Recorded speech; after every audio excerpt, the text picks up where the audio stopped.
My name is Helen Martin. I'm 80 years old, and I need to tell you something I wish I had understood a lot sooner. I spent most of my life being disciplined, responsible, careful, and useful to everybody around me. I saved, I planned, I worked, I showed up, I took care of business. From the outside, that sounds like a good life, and honestly, much of it was. But there came a point when I looked around at everything I had built and realized I was still carrying habits that belonged to a much younger woman who was still trying to prove she deserved peace. That was the part that shocked me. I had money. I had a good marriage. I had children, grandchildren, a beautiful home, and enough experience to know better. But I was still holding on to things that were stealing my joy.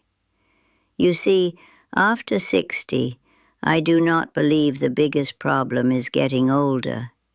I believe the real problem is dragging old fears into a season that should feel lighter. And once I saw that clearly, I started letting go. Some of what I let go of will sound sensible. Some of it may upset you. The last few may really upset you. But this changed my life, and I want to tell you exactly what happened. I started with the hardest one for a woman like me. I stopped saving every extra dollar like my life depended on it. Let me explain. I am not talking about becoming reckless. I am not talking about wasting money. I built my whole life on discipline. I am a wealthy woman today because I respected money when I had very little of it. I grew up watching my mother count coins at the kitchen table. I promised myself I would never live in fear like that again. So I saved. I saved when Paul and I were young. I saved when the children were small. I saved when my business was growing. I saved when things were good, and I saved even harder when things were bad. Saving became more than a habit for me. It became part of my identity. And here's what I didn't understand then. A habit that protects me in one season can quietly limit me in another. I reached my 60s with enough, more than enough, really. But I still felt guilty spending on joy. I would hesitate over a nice trip. I would delay a dinner. I would tell myself maybe next year, maybe later, maybe after one more good quarter. You know what surprised me most? Later keeps moving. I finally sat down and looked at my numbers honestly. I had income, I had investments, I had margin, I had choices. So I stopped sacrificing when I did not need to. I gave myself permission to enjoy some of what I had spent decades building. Not all at once, not foolishly, but with intention. That changed something deep inside me. I stopped treating pleasure like a threat. Then I took that lesson further. I stopped spending on things that did not actually bring me joy. Honestly, this one embarrassed me. I had always thought of myself as practical, but I still bought plenty of things that gave me a quick feeling and then became one more object I owned. You see, age does not automatically make me wise. Sometimes it just gives me a longer record of my own mistakes. I started doing a simple exercise. I looked back at my recent spending, not the bills, not the necessary things, but the extra things. I asked myself what really gave me joy in the moment. I asked what still felt meaningful a week later, a month later, a year later. That little question told me more than any budget sheet ever had. A blouse I barely wore did not matter. Another decorative item for the house did not matter. Some expensive thing that looked nice in a store and ordinary at home did not matter. But a long lunch with Paul mattered. Coffee with an old friend mattered. A dance class mattered. A train ride in Portugal mattered. A weekend with my granddaughter mattered. Fresh flowers on the table mattered more than half the clutter I had ever purchased. I didn't know it at the time, but I had spent years buying things when what I really wanted was experience, movement, laughter, conversation, memory. Once I saw that, I changed how I used my money. I stopped asking, "Can I afford this?" and started asking, "Will this add life to my life?" Those are not the same question. The next thing I let go of was pretending. I stopped pretending to be somebody I was not. That one took me longer than I care to admit. I had spent so many years being what was needed. I was the competent one, the polished one, the strong one, the one who kept everything moving. I do not regret those roles. They were real. I was a wife. I was a mother. I was a businesswoman. I was a woman people leaned on. But somewhere along the way, I started confusing my roles with my whole self. I thought being liked meant being agreeable. I thought being respected meant always appearing certain. I thought being mature meant swallowing parts of myself that did not fit what others expected. Let me explain. I am not saying I became rude. I am saying I became honest. I started saying no without building a speech around it. I started admitting when I was tired. I started wearing what I liked. I started speaking plainly. I stopped trying to be everybody's preference. And here's what I didn't understand then. Not being a match for everyone is not failure. It is freedom. The older I get, the more I see that authenticity is not selfish. It is peaceful. I like myself more now than I did at 30, and I was already a decent woman at 30. That tells me something important.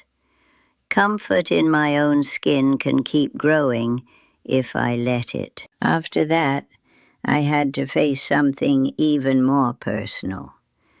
I stopped putting myself down.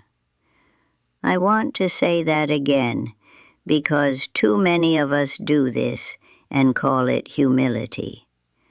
I stopped putting myself down. I used to make little remarks about myself that sounded harmless.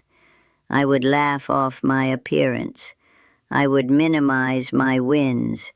I would talk about my mistakes as if they were proof that I was lacking. I did it so naturally that I almost did not hear it.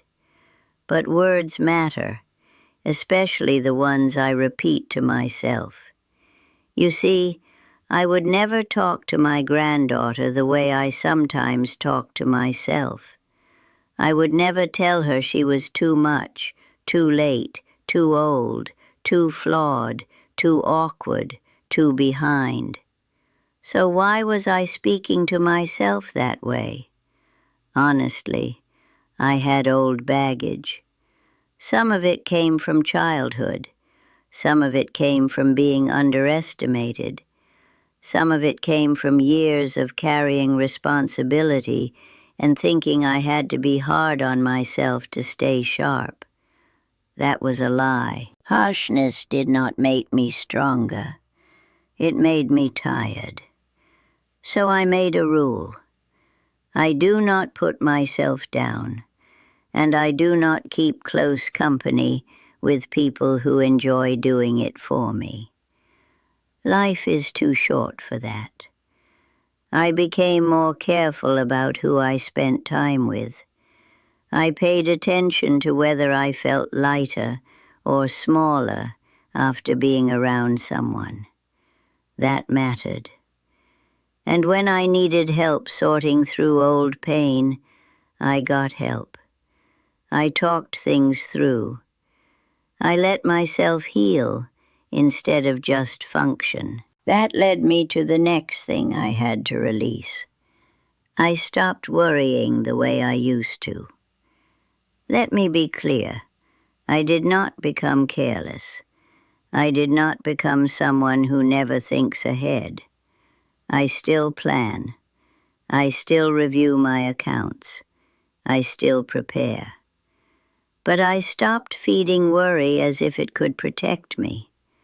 For years I treated worry like proof of love and proof of responsibility. If I worried about my children, I thought that meant I was a good mother.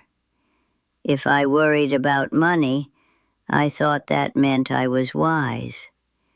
If I worried about health, I thought that meant I was paying attention. But worry is greedy. Give it a chair and it will take the whole table. And here's what I didn't understand then. Worry steals joy long before it solves a single problem. The past is done. I know that sounds simple, but it took me a long time to live like it was true. I cannot rewrite mistakes I made at 42. I cannot go back and say the perfect words in a hard season. I cannot undo losses, and the future is not something I control just because I rehearse it in my mind. I can prepare. I can pray. I can pay attention. But I cannot control everything. Once I really accepted that, I began to rest more. I started coming back to the present. A cup of tea on the porch, a quiet dinner, a good phone call, a walk. Small moments became visible again when I stopped filling every corner of my mind with what might go wrong. Now I am going to say something that makes many parents uncomfortable, and I understand why. I stopped over-supporting grown children who were capable of supporting themselves. There, I said it. And yes, I know that sounds cold if I do not explain it properly. I love my children deeply. I have helped my children. I am not against helping. I am against helping in a way that quietly harms my own stability or keeps another adult from carrying their own life. You see, parents can become so used to rescuing that we call it love, even when it is really fear, guilt, or habit. I had to examine that in myself. There were times I wanted to make life easier for my children simply because I could. I wanted to smooth the road. I wanted to remove the pressure. But adult life includes pressure. That is how people grow. If one of my children truly needed help, I helped. But I stopped acting like every want was an emergency. I stopped stepping in automatically. I stopped offering before I was asked. I stopped confusing generosity with obligation. Let me explain the practical side. My children could get student loans. They could get mortgages. They could finance a car. What they could not do was borrow retirement security for me if I gave too much away. There is no retirement loan waiting for older people who were generous past their limits. That truth hit me hard. I had worked too long to become a burden in my own later years. And honestly, setting healthier boundaries did something good for my children too. It showed them I believed they were capable. Sometimes love sounds like yes. Sometimes love sounds like, I know you can handle this. Then came a lesson I wish nobody had to learn the hard way. I stopped taking my health for granted. I was blessed with good energy for many years, and maybe that made me a little too casual. Not reckless, just casual. I assumed I would keep feeling decent if I kept doing what I had always done. But aging does not negotiate that way. I began to understand that retirement is not only about having money, it is about having strength, mobility, clarity, and enough health to enjoy the time I fought so hard to protect. I didn't know it at the time, but health was becoming one of my main investments, so I started treating it that way. I made time for movement. I committed to my walks. I kept doing my Tai Chi. I paid more attention to what I ate. I shopped with more care. I cooked with more intention. I rested when my body asked for rest. I kept my appointments. I asked questions. I did not postpone things out of laziness or denial. Honestly, none of this is glamorous. That is exactly why many people avoid it. There is no big dramatic reward in one day. The reward is that I can still move well. I can still travel. I can still dance with my husband. I can still get up in the morning and enjoy my own life.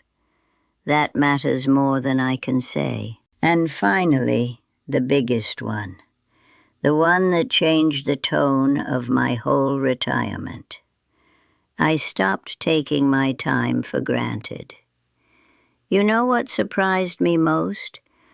I spent years acting as if time would wait for me once I finally got around to living. First, I had to build. Then I had to save. Then I had to raise children. Then I had to grow the business. Then I had to sell the business. Then I had to organize everything properly. There was always one more reason to delay full enjoyment. But at some point, the math becomes personal. At 80, I do not need a lecture on how precious time is. I can feel it. I can see it. I can measure it in empty chairs, old photos, changed bodies, and quieter rooms. Let me explain. This realization did not make me sad. It made me honest. I started asking better questions. Who do I want to see now, not someday? What trip do I want to take while my legs still want to carry me there? What conversation do I need to have while the people I love can still hear it? What joy have I been postponing out of habit? You see, healthy, active years are not endless. There are fewer ahead of me than behind me. That is not depressing to me anymore. It is clarifying. It helps me choose. It helps me protect my calendar. It helps me say no faster and yes with more heart. It reminds me that the greatest luxury I have now is not money. It is usable time. I remember one evening when this became real to me. I was sitting with Paul at our dining table, and I was looking over our accounts the way I always did. The numbers were fine, better than fine. We had income coming in from several directions. We had no need to pinch every corner of our lives anymore. And yet I caught myself saying, maybe we should wait another year before we take that longer trip. Paul looked at me and said, Helen, what exactly are you waiting for? I did not answer right away because I did not have a good answer. I was waiting because waiting felt safe. I was waiting because I had spent so many years postponing pleasure that delay felt responsible, even when it no longer made sense. That small moment stayed with me. It forced me to admit that I was not making a financial decision. I was repeating an emotional reflex from an older chapter of my life. I finally understood that enough should feel like enough sometime too. The same thing happened with my calendar. I used to say yes to things I did not want to do, simply because I thought being available made me generous. Then I would feel drained, irritated, and quietly resentful. That was not noble. That was poor stewardship of my time. So I began guarding my energy more carefully. I left room for rest. I left room for friendships that fed me. I left room for the ordinary pleasures that make a week feel worth living. A slow breakfast, music in the kitchen, a phone call that lasts longer than planned, an afternoon reading with no guilt attached to it. These things sounded small when I was younger. They do not sound small to me now. They sound like life. And let me say one more thing. None of these changes happened in one bold weekend. I changed by noticing, then adjusting, then noticing again. I changed by telling myself the truth. I changed by accepting that discipline is useful, but discipline without joy becomes another kind of prison. That may be the clearest lesson I can offer. I did not work this hard just to arrive at old age and keep living like I was still waiting for permission. So that is my confession. At 80, I have more fun because I stopped clinging to habits that once helped me survive, but no longer help me live. I stopped over-saving when I already had enough. I stopped buying things that brought no real joy. I stopped pretending. I stopped putting myself down. I stopped feeding worry. I stopped over-supporting capable adult children. I stopped neglecting my health. And I stopped acting like my time was unlimited. Honestly, every one of those changes gave me something back. More peace, more laughter, more honesty, more room to breathe, more life inside the life I already had. And if any part of this stirred something in you, then let that matter. Let me know which one hit you hardest, because I want to hear it. I read those comments like letters from people walking the same road I'm on. And if you want more stories like this from someone who has lived long enough to test these lessons the hard way, stay with me. Subscribe, come back, and keep this conversation going with me. I am not here to impress you. I am here to tell you the truth as plainly as I can. And if this helped you even a little, press like so more people our age can find it. We have earned some joy. We do not need permission anymore.